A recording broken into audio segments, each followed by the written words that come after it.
Okay, Mirai Suenaga smart doll, made and developed in Japan. So I was always developing this this doll, and for last year's April Fools, I said, okay, let's make the inside a robot. And we made this, this is a CG render over here, and we rendered it in a way so that it would kind of like look real and look not real as well. And after publishing it last April Fools, the Japanese robotics industry, they became very interested in what I was doing, and I managed to contact some of them, and 2 months later, they actually had a working prototype of a smart doll, so this is the Mark 1 over here. And the Mark 1 was basically a proof of concept to see if we could put motors inside this shell over here, and we were able to do so. But it was not made for mass production. It was not made for consumers. So this is the Mark 2 over here, and all the motors over here is inside a shell, a casing, which makes it more suitable for retail and mass production. And here are the servo motors that we're developing right now, and this is what it shows like. So just a few points about this smart doll. I call this the automatic version. So Sony, they brought out a robot a few years ago. It was called Ivo. It was basically a little dog that just ran around, and it didn't do too much. And if we'd done the same, then we probably went in the same direction as Ivo. So smart doll, she can do just a little bit more.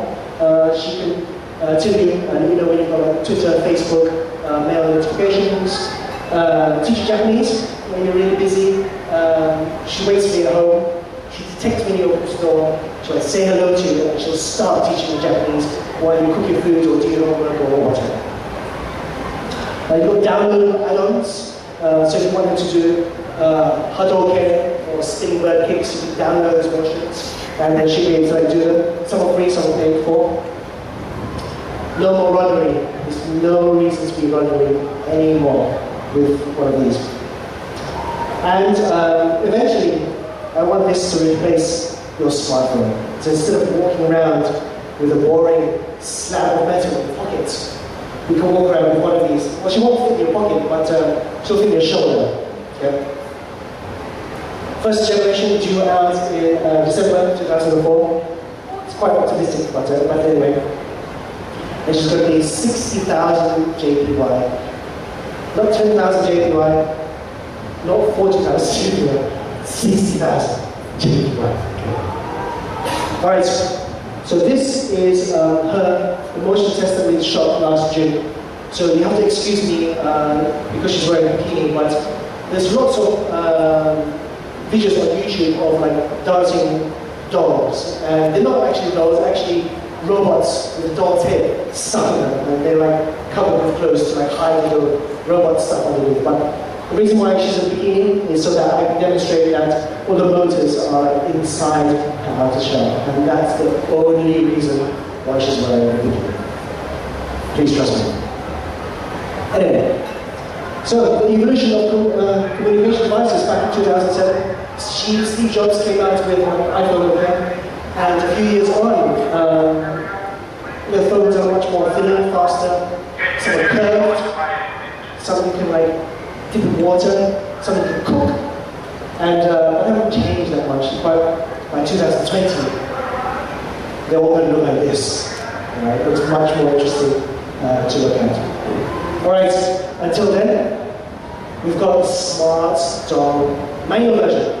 So the manual version has this frame that goes inside this outer shell over here. And this is what it looks like over here. And another reason why we designed this is because there are actually people who are scared of robots. And it's just understandable fear. And so if you're scared of robots, then this manual version is for you. But if you're scared of dolls, I can't help you there, I just can't help you there. Because she's a doll, right? So if you're scared of dolls, that's it, you're out of line. Anyway, I made that up this morning, I thought it was quite amazing. So, designed in 3D, completely designed in 3D, and printed on 3D printers. And I've always wanted to make a doll vinyls for quite a few number of years right now, and I tried searching for like sculptors in Japan who can like help sculpt the outside of the doll, but it has been very difficult. And then last year I started seeing lots of blogs and websites talk about how 3D printers are much more available like, for people to like make their own stuff. So it's a very good time to start developing this doll in 3D. So this is our printer over here at home, and it's got this bath of resin over here. There's a like laser that comes out and like solidifies your part, and comes out like this. You scrape it off, and then with this part over here, I can make a copy of it in silicone over here like this.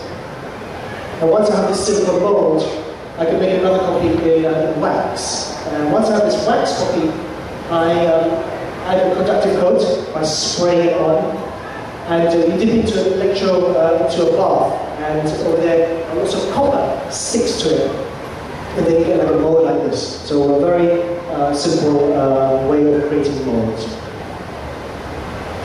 And once we have this mold, we attach it to this thing over here. We call this a fry pan, and we pour in the resin over here, and we pull it out, and then we have like a part like this.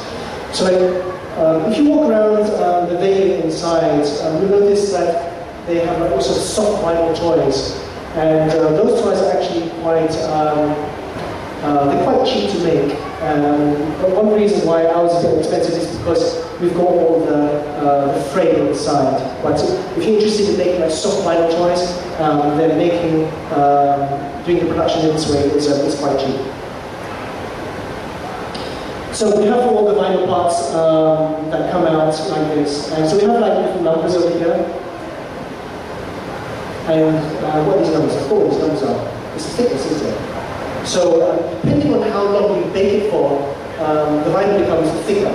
So if you leave it for a really long time, the vinyl becomes like really, really thick. And so if you just like dip it in and take it out, it'll be like really, really thick. So the thickness of the vinyl is very important so that it fits with the internal structure inside. And this is a test that we was doing very recently. And all these bits over here, that's called a flash, and they need to be cut off manually because there's no way a machine can do this. And this is how we cut it off. And this is our doll studio back in Tokyo. So I noticed that there's like a few folks out there who are interested in dolls, and I'm always interested in looking for folks who are interested in dolls, who would like to work with me on our line, on our new line of smart dolls. Okay, so the faces need to be painted, and if we painted them one by one, they would take like an hour each, and that would not be too good. So we created these masks over here.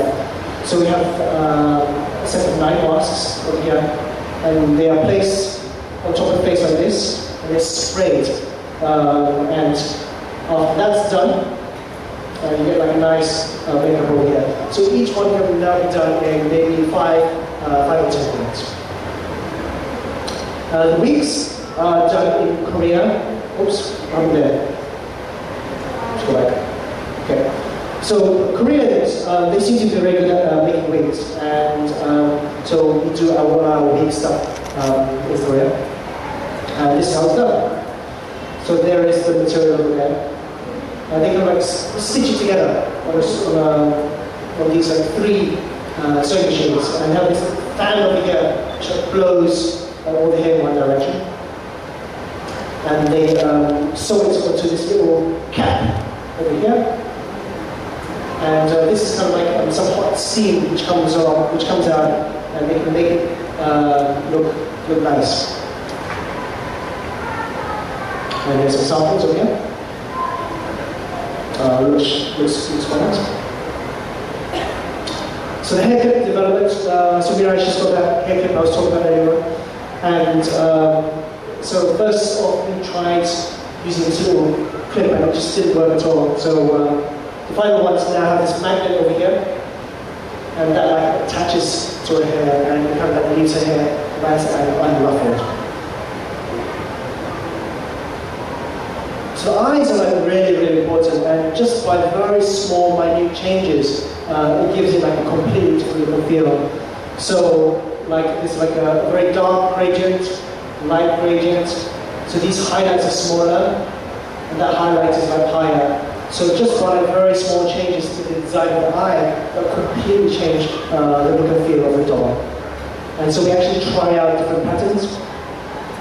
And so this is a silicone mold over here, and all of these are all handmade as well. Is that me? Is that you? It's you, isn't it? Don't do that. Right. I guess it's me. And this is what they look like. So our eyes right now are made of resin, and they're really, really, really clear. So lots of other dolls, they have acrylic eyes, and they're kind of like slightly cloudy, but our eyes are like really, really clear. And I think you would really like them.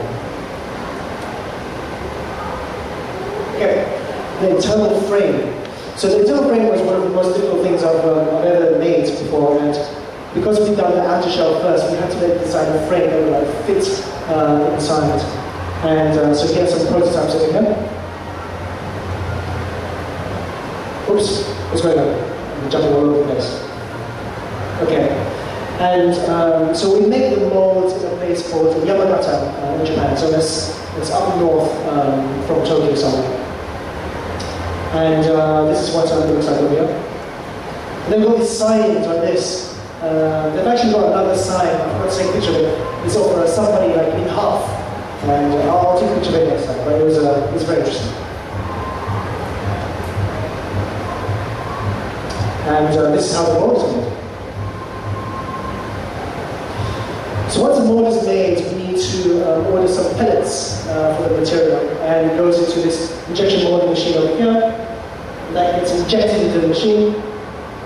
Oops, what's going on?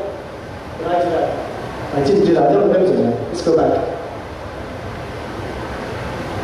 Okay, so yeah, it comes out of the machine like this. So it's a bit like a gun jam set, and we need to just cut it out and assemble it. So it takes us roughly about 45 minutes to assemble one frame. Okay.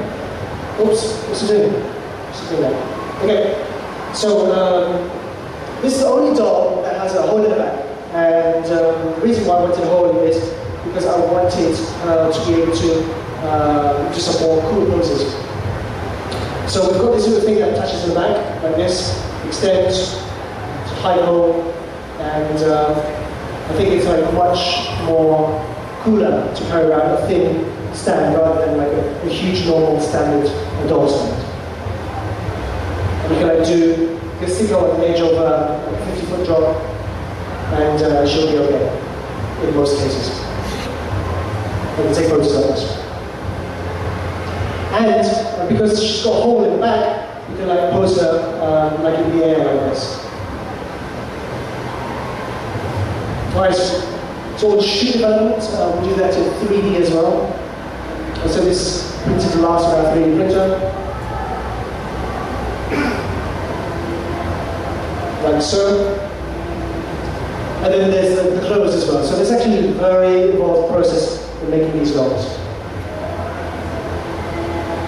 And the jeans, I really like the jeans. I try to make them look as realistic as possible. And I think you would really like them. Okay, a sponge over here. And she's going to be out next month, hopefully next month.